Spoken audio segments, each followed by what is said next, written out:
अइलै सातो सुर के रचैया हंस पर सवारिया होई के ना कि अइलै सातो सुर के रचैया हंस पर सवारिया होई के ना हंस पर सवारिया होई के ना गे सखी सवारिया होई के ना कि अइलै ज्ञान के रे देवी हंस पर सवारिया होई के ना कि अइलै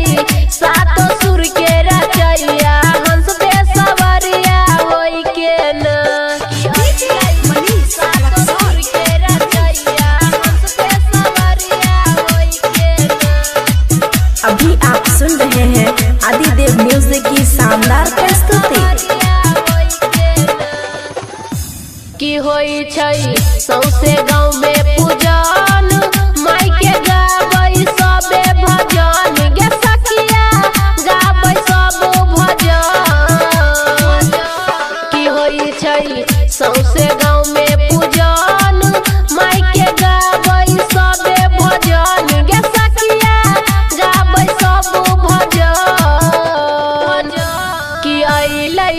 विद्या के रचैया शारदे मैया अइलै ना कि अइलै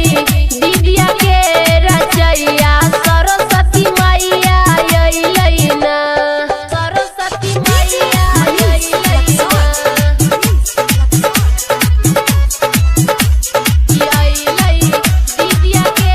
रचैया सरस्वती मैया अइलै ना कि चकमक करे माई के मंडप कहे राइटर राधे राघव गे सखिया राइटर राधे राघव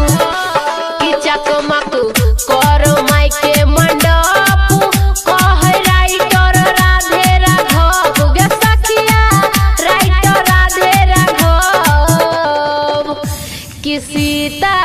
गाबै छै कन भजनिया माई के चरनिया जाई के ना कि अइलै सातो सुर के रचैया हंस पर सवारिया होई के ना। रिंकू रिकॉर्डिंग स्टूडियो शंकर लोहार दरभंगा।